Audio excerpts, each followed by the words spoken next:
The restoration of Acadia to France in 1632 by the Treaty of Saint-Germain-en-Laye was to Cardinal Richelieu the signal for a renewal of the great colonizing project which he had set on foot 5 years earlier and which had been interrupted by the hostile activities of the Kirkes. Richelieu appointed Lieutenant General of Acadia Isaac de Razilly, one of the company of 100 associates, and commander of the Order of Malta, with authority to take over Acadia from the Scots.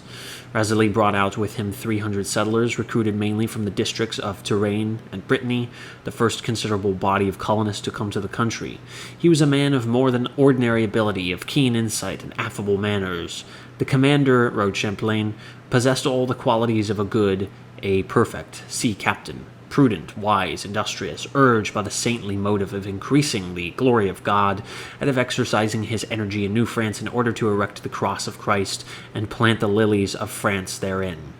He planned for Acadia on a large scale. He endeavored to persuade Louis XIII to maintain a fleet of 12 vessels for the service of the colony and promised to bring out good settlers from year to year. Unfortunately, his death occurred in 1635 before his dreams could be realized. He had been given the power to name his successor, and on his deathbed he appointed his cousin and companion Charles de Menou, Sieur de Aulnay-Charnisay, adjuring him not to abandon the country, but to pursue a task so gloriously begun. Years of strife and confusion followed. Razilly had made La Hève his headquarters, but Charnisay took up his at Port Royal.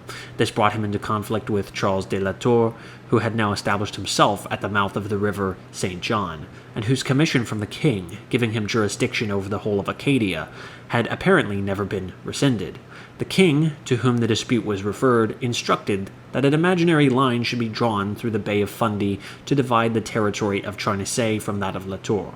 But this arrangement did not prevent the rivalry between the two feudal chiefs from developing into open warfare.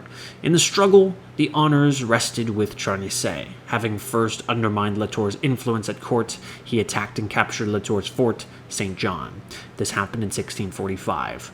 La Tour himself was absent, but his wife, a woman of heroic mold, made a most determined resistance. La Tour was impoverished and driven into exile. His remarkable wife died soon afterwards, and Charnisay remained lord of all he surveyed. But Charnisay was not long to enjoy his dominion.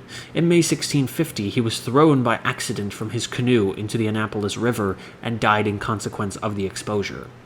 In the year following Charnisay's death, Charles de la Tour reappeared on the scene, armed with a new patent from the French king, making him governor and lieutenant general of Acadia. He took possession of his fort at the mouth of the St. John, and further strengthened his position by marrying the widow of his old rival, Charnisay. 3 years later, 1654, when the country fell again into the hands of the English, La Tour turned to good account his previous relations with them. He was permitted to retain his post and lived happily with his wife at Fort St. John, so far as history records, until his death in 1666. By the Treaty of Breda in 1667, Acadia was restored to France, and a period ensued of unbroken French rule. The history of 43 years from the Treaty of Breda until the English finally took possession is first a history of slow but peaceful development, and latterly of raids and bloody strife in which French and English and Indians were involved. In 1671, the population, according to a census of that year, numbered less than 450. This was presently increased by 60 new colonists from France. By 1685, this population had more than doubled, and the tiny settlements appeared to be thriving. But after 1690, war again racked the land. During this period, Acadia was under the government of Quebec, but there was always a local governor. The first of these, Hubert de Grandfontaine, came out in 1670. He and some of his successors were men of force and ability, but others, such as Brouillan, who issued card money without authority and applied torture to an unconvicted soldier, and Perrot, who sold liquor by the pint and the half-pint in his own house, were unworthy representatives of the crown. By 1710, the population of Acadia had grown to about 2,100 souls, distributed chiefly in the districts of Port Royal, Minas, and Chignecto. Most of these were descended from the settlers brought over by Razilly and Charnisay between 1633 and 1638. On the whole, they were a strong, healthy, virtuous people, sincerely attached to their religion and their traditions. The most notable singularity of the race was stubbornness, although they could be led by kindness where they could not be driven by force. Though inclined to litigation, they were not unwilling to arbitrate their differences. They had none who were bred mechanics. Every farmer was his own architect, and every man of property a farmer. The term Mr. was unknown among them. They took pride in their appearance and wore most attractive costumes, in which black and red colors predominated. Content with the product of their labor and having few wants, they lived in perfect equality and with extreme frugality. In an age when learning was confined to the few, they were not more illiterate than the corresponding class in other countries.